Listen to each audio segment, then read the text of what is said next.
কয়েকটা ভিডিওতে বলেছিলাম যে আওয়ামী লীগ ফিরে আসবে এবং দেশের প্রচলিত রাজনৈতিক দলগুলো আওয়ামী লীগকে ফিরিয়ে আনবে।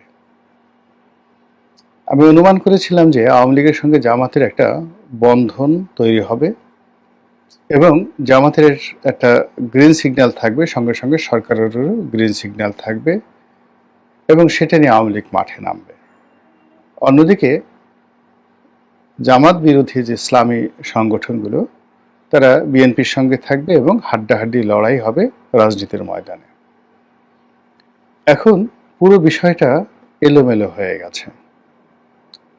এক পক্ষ মনে করছে যে জামাতের সঙ্গে আওয়ামী লীগের সম্পর্ক তলে তলে হয়ে গেছে, আর অপর পক্ষ মনে করছে যে বিএনপি মূলত ভারতের পরামর্শে আওয়ামী লীগকে একটা ওয়াক ওভার দিচ্ছে বা আওয়ামী লীগকে একটা সুযোগ করে দিচ্ছে।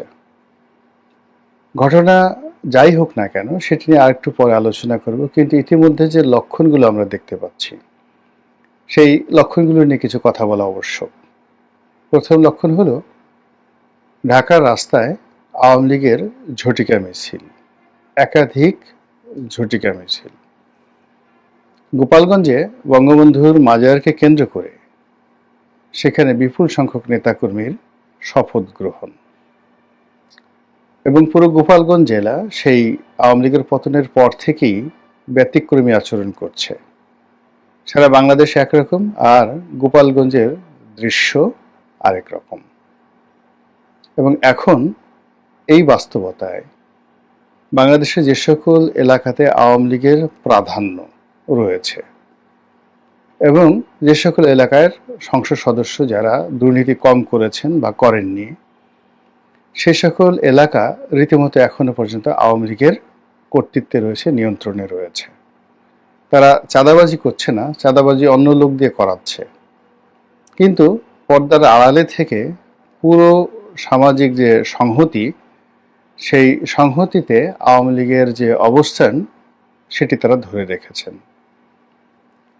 সবচেয়ে আওয়ামী বিরোধী শক্তিদের জন্য দুঃসংবাদ হলো আওয়ামী লীগের সহায় সম্পত্তি দখল করে যারা এতদিন লুটপাট করে আসছিলেন তাদের জন্য দুঃসংবাদ হলো যে কিছু কিছু জায়গাতে আওয়ামী লীগের নেতাকর্মীরা রুখে দাঁড়িয়েছেন। তারা কিছু সহায় সম্পত্তির দখলে নিয়েছেন এবং কিছু জায়গা থেকে দখলকারীদেরকে মারধর করে তাড়িয়ে দিয়েছেন। আবার অনেকগুলো সম্পত্তি, ব্যবসা বাণিজ্য, সেগুলো পুনর্দখল করার জন্য তারা সর্বোচ্চ শক্তি নিয়ে তারা এগিয়ে আসছে। এবং এক্ষেত্রে তাদের পলিসি, অর্থাৎ যদি সমন্বয়কদেরকে মোকাবেলা করতে হয় তারা জামাতের সাহায্য নিচ্ছে, জামাতকে যদি মোকাবেলা করতে হয় বিএনপির সহযোগিতা নিচ্ছে, বিএনপিকে যদি মোকাবেলা করতে হয় তাহলে জামাত এবং সমন্বয়কদের সাহায্য নিয়ে স্থান কাল পাত্রভেদে তারা দ্রুত সিদ্ধান্ত নিচ্ছে। ইতিমধ্যে শেখ হাসিনার বেশ কয়েকটি অডিও ক্লিপ ভাইরাল হয়েছে। তিনি যেভাবে কথা বলতেন আগে, এই আসছি কাল আসছি এটা করবো ওটা করবো, সেগুলো না বলে অত্যন্ত দৃঢ়তার সঙ্গে বলেছেন যে এখন থেকে আর কোনো ছাড় নয়। যদি ডান গালে কেউ একটি থাপ্পড় মারে, বাম গাল এগিয়ে না দিয়ে যেভাবে থাপ্পড় দিয়েছে ওইভাবে সজোরে প্রতিপক্ষের গালে থাপ্পড় মারতে হবে। এখন এই থাপ্পড় কিভাবে মারবে সেটা ওই স্থানীয় আওয়ামী লীগ নেতাকর্মীদের দায়িত্ব এবং কর্তব্য। নির্যাতিত হয়ে কান্নাকাটি করা যাবে না, নির্যাতিত হয়ে পালিয়ে যাওয়া যাবে না এবং নির্যাতিত হয়ে কোনো অবস্থাতে পিছু টান দেওয়া যাবে না, রুখে দাঁড়াতে হবে। এখন শেখ হাসিনা সেই কথা বলার পর মাঠের যে রাজনীতি, সেই রাজনীতিতে কিছুটা হলেও গুণগত পরিবর্তন এসেছে। আমরা দেখেছি যে সাবেক পররাষ্ট্রমন্ত্রী প্লাস সাবেক তথ্যমন্ত্রী ডক্টর হাসান মাহমুদ, যিনি খুবই আলোচিত ছিলেন, খুবই সমালোচিত ছিলেন তার জমানাতে, সেই মানুষটির গ্রামের বাড়ি চট্টগ্রামের, তাদের যে গ্রামের বাড়ি, সেই গ্রামের বাড়ি বেদখল হয়েছিল এবং তিনি প্রবাসে আছেন, সুইডেনে আছেন, এটা আমরা সবাই জানি। তো তার সেই বাড়িতে হঠাৎ করে দেখা গেল যে তার নিজস্ব লোকজন সেখানে বসবাস শুরু করেছেন। এবং সেই দৃশ্য ধারণ করার জন্য স্থানীয় কিছু সাংবাদিক যখন ক্যামেরা নিয়ে সেখানে উপস্থিত, অমনি সেই বাড়িতে যারা বসবাসরত লোকজন তারা সেই সাংবাদিকদের উপরে রীতিমতো ঝাঁপিয়ে পড়লো, ক্যামেরা ভাঙচুর করলো এবং তাদেরকে সেখান থেকে তাড়িয়ে দিল। এরকম একটা ভিডিও ফুটেজ রীতিমতো ভাইরাল হয়ে পড়েছে। স্থানীয় সাংবাদিকরা চিৎকার করে বলছিলেন যে পুলিশ তাদেরকে কোনো সহযোগিতা করেনি, বরং দাঁড়িয়ে দাঁড়িয়ে তারা তামসা দেখছিল। এই যে আওয়ামী লীগের ফিরে আসা, অধিকতর শক্তি নিয়ে ফিরে আসা, এটা নিয়ে একটা আওয়াজ হচ্ছিল অনেক দিক থেকে। আওয়ামী লীগ ফিরে আসবে, ভয়ঙ্করভাবে আওয়ামী লীগ ফিরে আসবে, ছাত্রলীগ ফিরে আসবে, ভয়ঙ্করভাবে ছাত্রলীগ ফিরে আসবে, যুবলীগ ফিরে আসবে, ভয়ঙ্করভাবে ফিরে আসবে। এই কথাগুলো বিভিন্ন জায়গাতে তারা প্রচার করেছে। কখনো কখনো যে কোনো রেল স্টেশন, কখনো কখনো কোনো মসজিদ, কোনো সরকারি দপ্তর, এমনকি ব্যাংক বিমার যে অফিসগুলোর যে সাইনবোর্ড থাকে সেই সাইনবোর্ডে, ডিজিটাল সাইনবোর্ডে হঠাৎ করে এই শব্দগুলো ভেসে উঠত, ছাত্রলীগ ফিরে আসছে আগের চেয়ে শক্তিশালী হয়ে, আরো ভয়ঙ্করভাবে।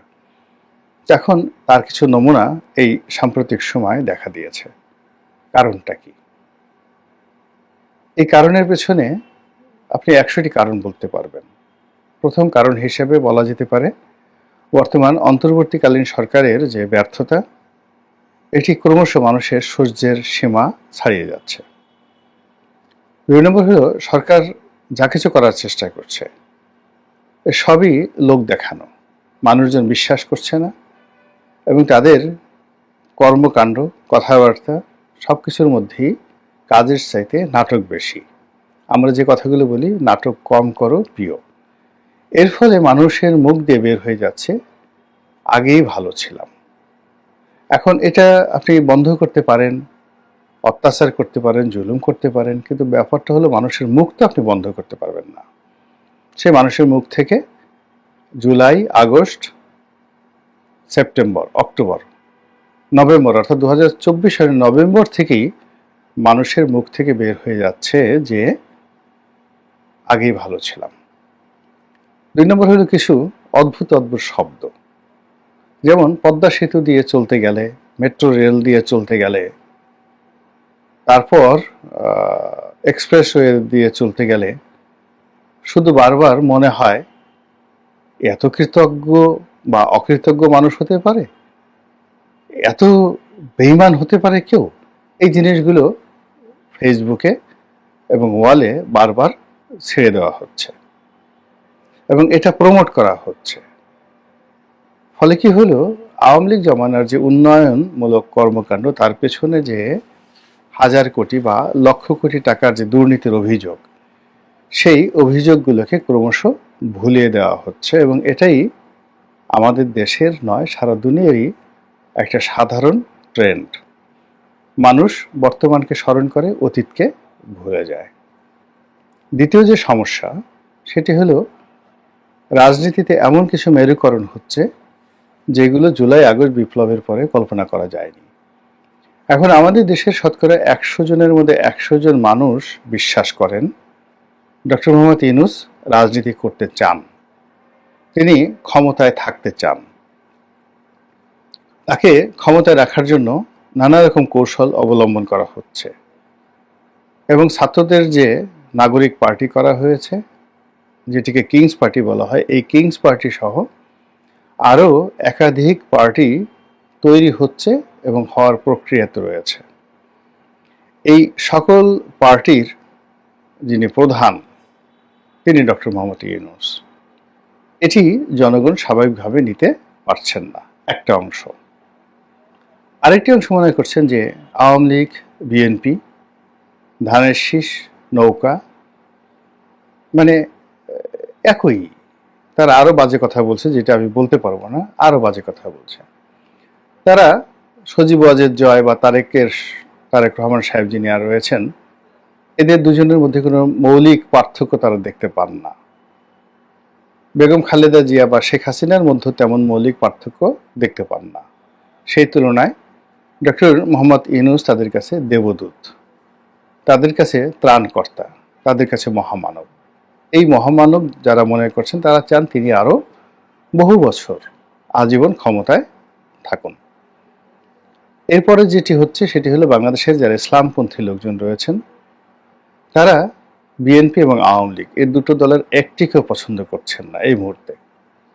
যত মাদ্রাসা পড়ুয়া ছাত্র ছাত্রী শিক্ষক কর্মচারী তাদের সংখ্যা যদি 1 কোটি হয়, এই 1 কোটি লোকই এখন আওয়ামী লীগ বিএনপির পরিবর্তে তারা চাচ্ছে ডক্টর মোহাম্মদ ইউনূস ক্ষমতায় থাকুক। এবং ডক্টর মোহাম্মদ ইউনূস এবং তার যারা লোকজন রয়েছেন তারা এই বিষয়গুলো বুঝে গেছেন। এর ফলে কি হলো, বিএনপি রাজনীতিতে বন্ধুহীন হয়ে পড়েছে। এখন তাকে বন্ধুত্ব খোঁজার জন্য গণ অধিকার পরিষদের পিছনে পিছনে ঘুরতে হচ্ছে। তাকে বন্ধুত্বের জন্য জাতীয় পার্টি আন্দালিব রহমান পার্থর যে জাতীয় পার্টি সেখানে ধর্ণা দিতে হচ্ছে। বন্ধুত্বের জন্য তাকে এবি পার্টির যিনি প্রধান জনাব মঞ্জু তার সঙ্গে দেশে বিদেশে তার সঙ্গে সাক্ষাৎ করতে হচ্ছে এবং তাকে তোয়াজ করতে হচ্ছে।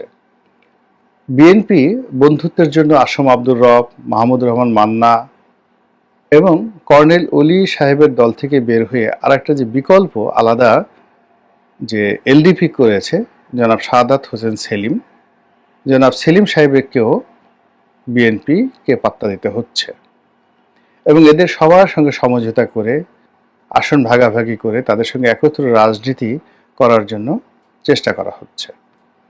কিন্তু বাস্তবতা হলো যে বাংলাদেশের রাজনীতিতে আওয়ামী লীগ, জামাত, জাতীয় পার্টি এই তিনটি রাজনৈতিক দলগুলোর যে ভিত্তি রয়েছে এদের সমপর্যায়ের অন্য কোনো রাজনৈতিক দলগুলোর ওরকম কোনো ভিত্তি নেই।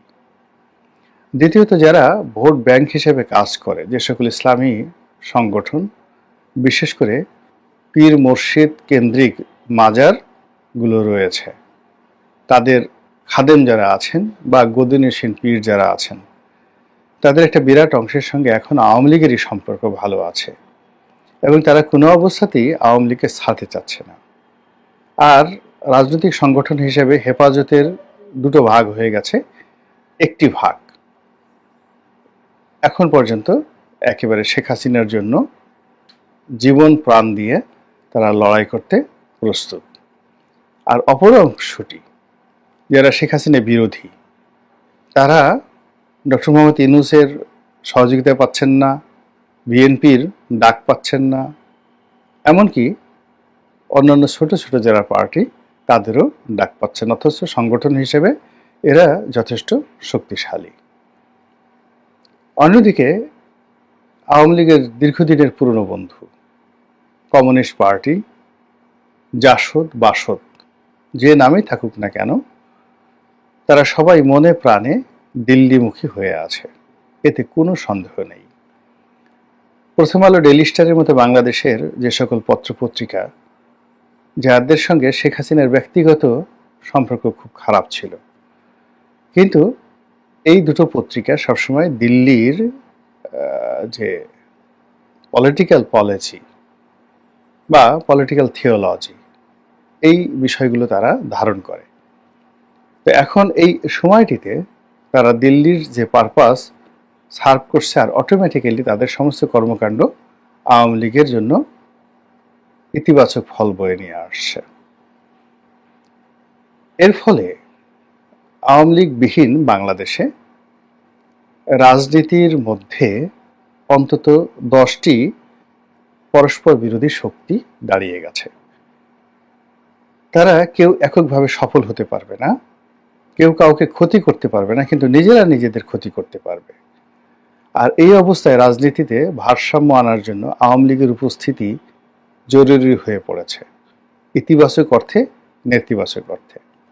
এখন আওয়ামী লীগ সেটা কিভাবে নেবে, কার সাথে আসবে, কার সাথে থাকবে সেটা পরের ব্যাপার, কিন্তু যেহেতু একটা প্রাজ্ঞ দল, অভিজ্ঞ দল এবং বহু ঘাত প্রতিঘাত তারা অতিক্রম করে এসেছে গত ৭০ বছরে। তো কাজেই তারা এই সুযোগটিকে কাজে লাগাচ্ছেন এবং কাজে লাগিয়ে ঢাকা শহরে যে ঝটিকা মিছিলগুলো করছেন তা আওয়ামী বিরোধী যারা শক্তি, বিশেষ করে যারা ছাত্র সংগঠন, যারা ছাত্র নেতৃত্ব, এই জুলাই আগস্ট বিপ্লবের যারা অধিকর্তা, তাদের মনে রীতিমতো আতঙ্ক ধরিয়ে দিয়েছে। কিন্তু লাভ হবে না। লাভ হবে না এই কারণে যে এই আতঙ্ক বা আতঙ্কিত হওয়া দুটোই কিন্তু দুর্বলতার লক্ষণ। আর সাহস এটি একটা ভাইরাসের মতো, একবার বাড়তে থাকলে এটা ক্রমশ বাড়তেই থাকে। তো যেহেতু আওয়ামী লীগের যারা লোকজন রয়েছে তারা এখন কথা বলছে, রিক্সাওয়ালা গালি দিয়ে কথা বলছে, ঠেলাওয়ালা কথা বলছে, সাধারণ মানুষ কথা বলছে, এবং আওয়ামী লীগের যারা নেতাকর্মী তারাও বিভিন্ন হাল ধরে, সুরত ধরে তারা কথা বলছে এবং রাস্তায় নেমে আসছে।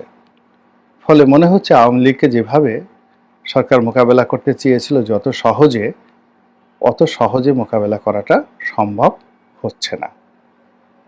আল্লাহ আমাদের সবাইকে হেদায়েত দান করুন এবং হেফাজত করুন। আসসালাম।